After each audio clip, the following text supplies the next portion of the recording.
at elephant.com.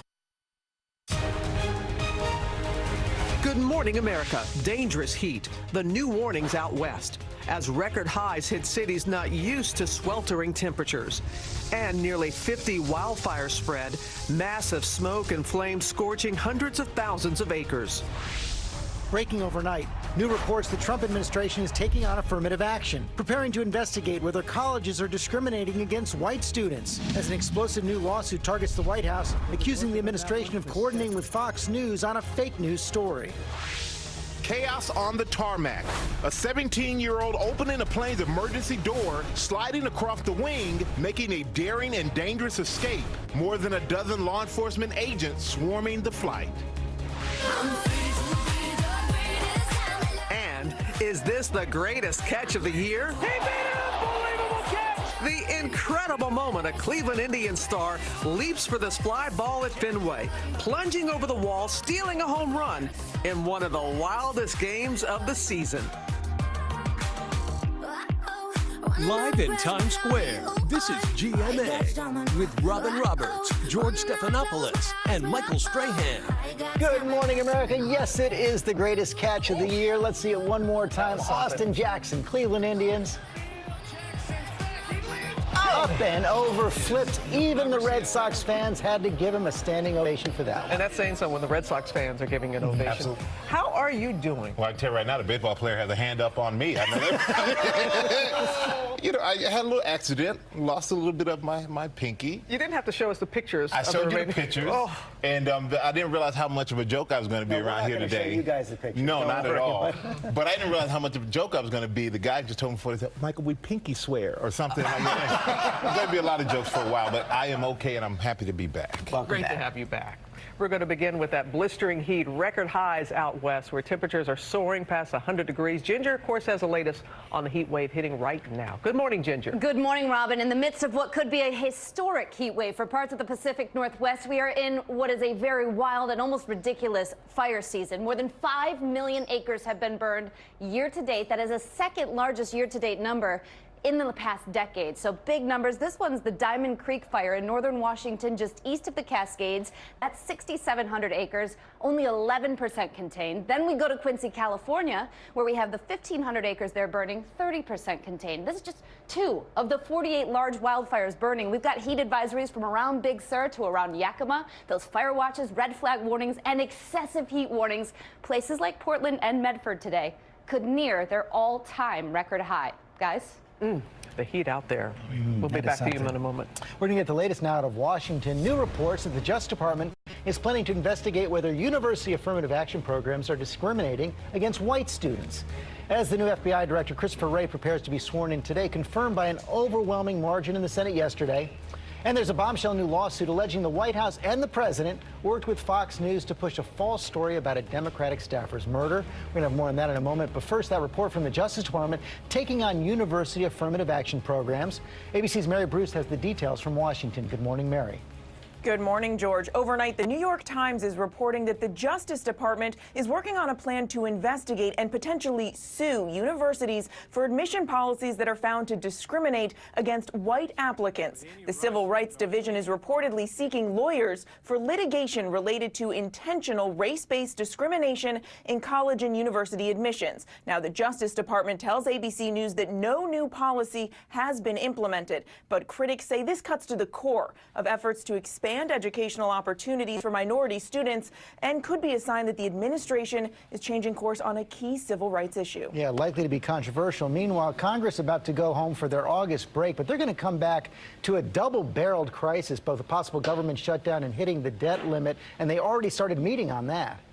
Yeah, George, Congress is gearing up for 2 key fights in September. First up, the debt limit. Treasury Secretary Steve Mnuchin is warning congressional leaders that the government will run out of money to pay its bills by September 29th. And he is urging them to act as soon as possible to raise the debt limit with no strings attached. And there's also another showdown looming. Congress also needs to pass spending bills just to keep the lights on and the government running by October 1st. September, George, is going to be a very busy month up on Capitol Hill. It sure is. Mary Bruce, thanks very much. Robin? Okay, George, and what you mentioned, we have more now, that new lawsuit against Fox News alleging the White House helped push a false story about a Democratic staffer who died.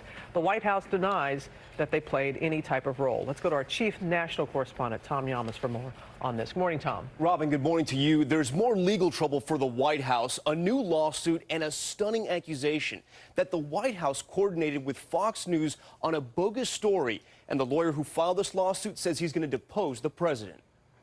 We're following 4 huge breaking news stories. This morning, a stunning accusation. Fox News and the White House allegedly coordinated on a fake news story about the unsolved murder of DNC staffer Seth Rich. Rich was killed in Washington last year, sparking right-wing conspiracy theories that he was murdered because he leaked tens of thousands of DNC emails to WikiLeaks, not the Russians. In May, Fox reported they had proof the conspiracy theory was real. If this is true, and Seth Rich gave WikiLeaks these DNC emails, this blows the whole Russia collusion narrative completely out of the water. But it was not true. A week later, Fox News redacted the story. They were using me as a pawn. Fox News contributor and former homicide detective Rod Wheeler was at the center of the Fox News article. But Wheeler says the network fabricated his quotes. The worst quote that was attributed to me was the fact that I supposedly said that I knew for a fact that Seth Rich was in contact and sending emails to WikiLeaks, when in fact I had never made that statement, ever. The investigator Wheeler got involved after being contacted by this man, Ed Butowski, a well-connected Republican donor and Trump supporter. In his lawsuit against Fox News, Wheeler says he and Butowski went to the White House in April to discuss the Seth Rich story with then Press Secretary Sean Spicer. He said that if I wanted to, he could put me in touch with the White House General Counsel. Butowski set up the White House meeting. Sean's a friend of mine, and I didn't go there for any other reason to say, Sean, what should I do with this? When Fox ran the bogus story, Spicer denied any knowledge of it. Generally, I don't get updates on former DNC staffers. But today, Spicer acknowledged he did have that meeting with Wheeler and Butowski, calling Butowski a longtime supporter of the president's agenda who requested a 10-minute meeting to catch up. But it allegedly didn't stop there. 2 days before Fox aired the story, the investigator Wheeler claims Butowski left him this voicemail saying the White House was on board. I got a note that we have the full attention of the White House on this. Then this follow-up text. Not to add any more pressure, but the president just read the article. He wants the article out immediately. The donor, Butowski, tells ABC News he was joking and being sloppy with his words. I've never met the president. I don't know the president. The new White House press secretary saying this. The president had no knowledge of the story, and it's completely untrue that he or the White House involvement in the story. If you look at the text that Ed Butowski sends to Rod, it shows part of a wider conspiracy. Now, Fox News says they have no evidence the investigator in this case was misquoted. As for the allegation they ran the bogus story to distract from the Russian collusion investigation, Fox News calls that completely erroneous. And George, Seth Rich's family says this lawsuit, they hope this ends all the conspiracy theories. Okay, Tom, thanks. Let's talk to our chief legal analyst, Dan Abrams, about all this right now. So this is a lawsuit against Fox News, but the president front and center. That's right. The president not named in the lawsuit, and I think it's going to be difficult for them to get to depose the president as they want. The Supreme Court has held that a sitting president can be forced to be deposed in a case, in the Bill Clinton case with Paula Jones. But I think that the facts here are very different. The president is not the defendant, and it's going to be a long shot. But it is likely that Robert Mueller, the special counsel. That's the key, is that I think there's no question that Robert Mueller will be looking at this, not because this in and of itself would mean that it's obstruction of justice, but it becomes another piece in the puzzle. Remember, Robert Mueller is not looking for one single sort of gotcha moment. He's looking at a total picture here to say, was this piece with this piece and that piece and this piece, and if you put them all together, is that obstruction of justice? Now, the Trump team would say, look, this is about lying to the media. you're allowed to lie to the media. They wouldn't even admit that they were involved in it. But for argument's sake, that's true. But this could be coupled with the other story that came out yesterday, the president getting involved in that Don Jr. statement. Right. So you are allowed to lie to the media. It's not a crime to lie to the media. But when you put the pieces together and you say, wait a second, this could potentially all be part of an effort to obstruct justice. And that's the danger here for the president. And meanwhile, this lawsuit itself, how strong? You know, look, it'll depend on the fact that there's some concerns with this lawsuit. Remember, he went on television after this story with the fabricated quotes came out, and he didn't yell and scream, those quotes are fabricated, etc. But I think it'll probably make it past the first round here of summary judgment and will continue to be a distraction for this administration and certainly for Fox News. By the way, this is way more embarrassing for Fox News than it is for the president, because this is the idea that Fox News is potentially allowing the president to read their stories first. That's awful for them. Dan Abrams, thanks very much. Robin? And George, now to breaking news. The U.S. test launching a missile early this morning as we learned disturbing new details about that recent North Korean missile launch. That a commercial flight flew over the test zone just minutes before the missile landed. Our chief global affairs correspondent Martha Raddatz has more from Washington. Good morning, Martha. Good morning, Rob. And just hours ago, the U.S. test launched an ICBM from Vandenberg Air Force Base in California. An advisory was given far in advance about this show of force, and the U.S. never conducts the test launches in flight paths or sea lands. But there are two words that best describe the North Korean launches: reckless and dangerous. North Korea's most recent ICBM launch alarmed the world, showing that it could potentially reach the U.S. mainland. But there was a more immediate danger. The missile was launched 2,300 miles straight into space, in the middle of busy commercial flight paths. As the missile was descending, flight data shows an Air France 777 with 323 people on board traveling from Tokyo to Paris in the same area. Less than 10 minutes after the plane passed northwest of Okushiri Island, the missile fell to earth, landing in the waters near the spot the Air France plane had just flown. The crew of this plane had no idea that they were in danger because the missile was coming in from outer space. And what if this missile had broken up at altitude and scattered pieces all around? It would have made it even more dangerous.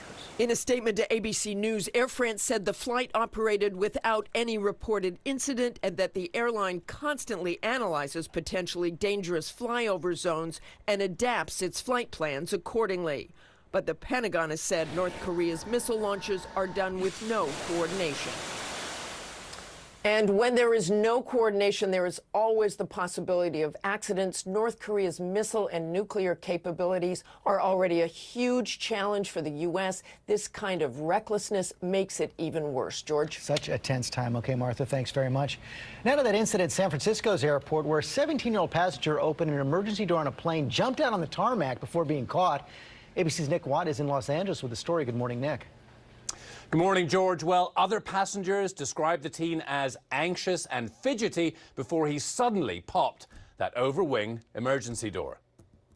He jumped off the plane. A passenger captured the harrowing scene inside the cabin just seconds after a 17-year-old jumped out of the moving plane.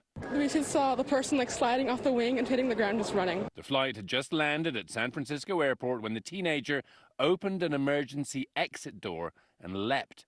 Just standard landing, and everyone kind of noticed that the door had come off. That we have an overwing exit that is open and a passenger get off through the wing. That's correct. Can you see that from the tower? The teen was grabbed on the airfield by a construction crew.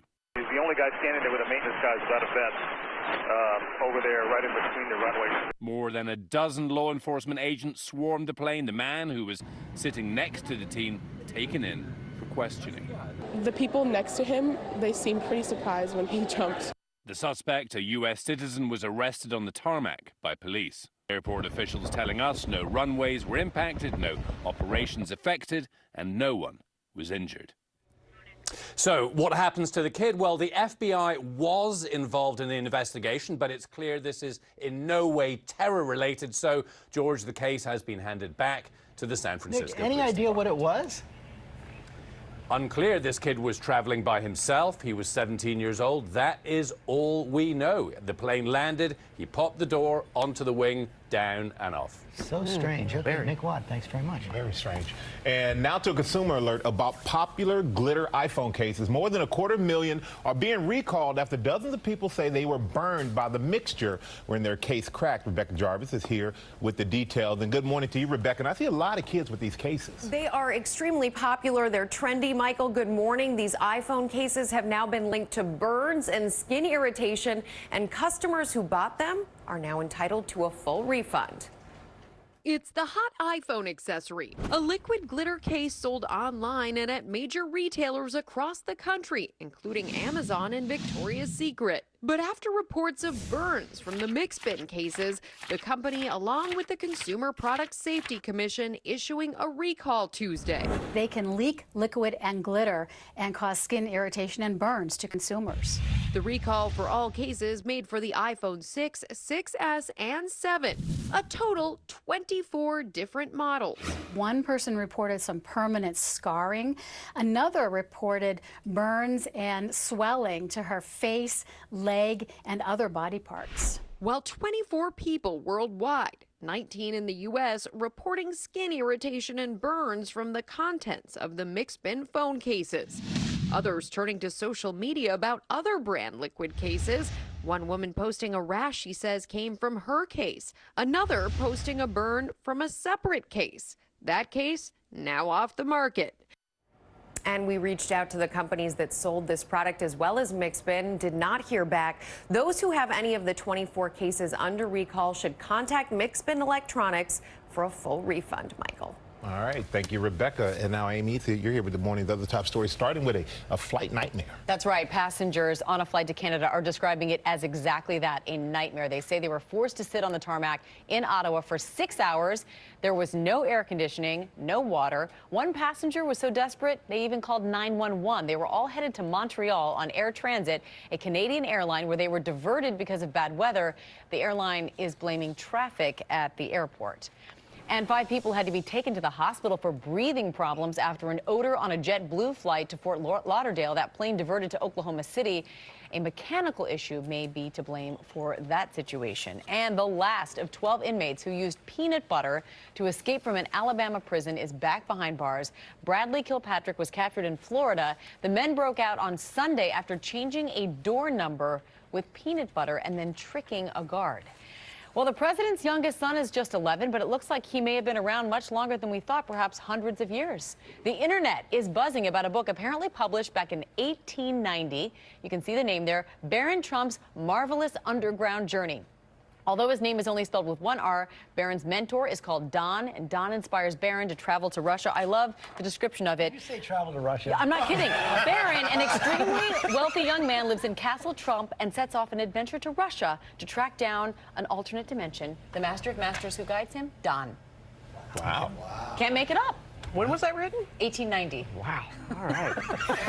Thank you, Amy. Let's go back to Ginger now. Flooding Miami Beach. Yes, these images from Miami Beach. The streets just full. You can actually see that car right there lift up and almost out of the water. That would be 4 to 5 inches of rain that fell very quickly. They have a new sewer system that's supposed to handle 3 inches an hour. So it just went over that. Really big water there. All right, let's go ahead and get to the hot cities now. Brought to you by the Glass Castle, rated PG-13. The Glass Castle is a memoir about my childhood and my family. This is as real as it gets, kids. You learn from living. If the sun I called the book The Glass Castle because Dad never did build us a big fancy house, but I've come to realize that he gave me something more valuable, and that was a hope and a dream for the future. If a parent gives you that, you're lucky. I love you, kid. The Glass Castle, rated PG-13, August 11th. And a very good morning, meteorologist Brian Vandergraff. This afternoon, average high is 88. We're going to shoot for 90 downtown. Upper 80s from Leesburg to Manassas, 80 at Andrews, 86 Pass River, mid 80s off to the west. Now, today's storm chances, much like yesterday, very few and far between, but those that come together could pack a punch. We'll have to keep an eye out for that. Take a look at our futurecast. Not much really out there this morning. That's just ground clutter, but through the afternoon, a few showers of storms could dot the radar. So you may have to dodge one or two, but most of us, I think, stay dry. Coming up, the family fighting back against their daughter's school, saying the school ignored their complaints about cyberbullying leading to her suicide. And a beach mystery, a woman's body found at a popular summer spot, buried in a hole in the sand. What authorities are now warning beachgoers about this morning. The Ford Summer Sales Event is in full swing. It's gonna work. I promise you. We can figure this out. A little help? Hold on, Mom.